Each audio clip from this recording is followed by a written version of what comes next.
We are in a generation that discards so easily. We are in a generation of use and dump. A generation where people do not have memories of the past. People don't care. A generation where once people achieve what they want, they feel they don't need it anymore. So you must keep a door open. Because when you have passed through that door out, you need to pass through it in. Don't take up the ladder that helped you. Because you may need to climb down.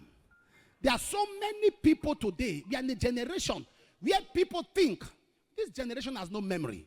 All they think of is today. Something, the jawbone of an axe that helped you to kill 1,000 people, sir. That's not the kind of bone to throw away. You will know there's something in that bone. That it was beyond just a bone. There was power in the bone. That's a bone you keep in. There are relationships you don't break. For life. For life. Sir, for life. There are some contacts you don't break for life. There are some people that you owe thanks for life. There are some boss in your office, even if they mess up and they get you angry, sir, honor them for life. Because the times they came into your life was strategic. They gave you a platform, gave you a coloration. Am I talking to somebody right now? A generation that discards. The same man of God who dedicated your baby is the one you are fighting. The same pastor who dedicated your baby, and that's your church. That's your branch. That same pastor, you will sit down, you will finish the wife.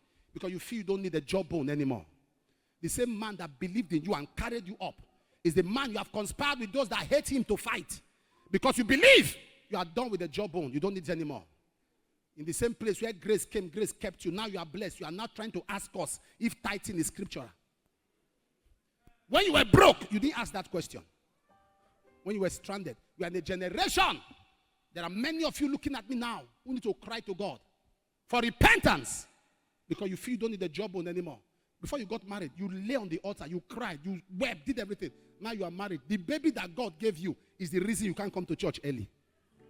The miracle God gave you is now the reason. I can't come. You know these children. Yet people have 10, have 8, have 6, and they don't joke with service. You walked out of a grace thinking you have arrived, not knowing the grace still has so much to cover you. If you stayed under a grace for 10 years and you think you have so much, just imagine if you're under that grace for 20 years.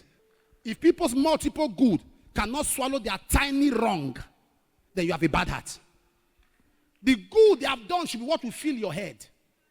Not the tiny wrong. Do you know in a generation where if you keep supporting, the day you don't support, you're a bad person. Why are you there for me? Why are you there for me? You are not done anything. You are not done anything. I don't care. So now you are not feeding me, I don't care. Anybody that you talk to me, I bullshit you, man.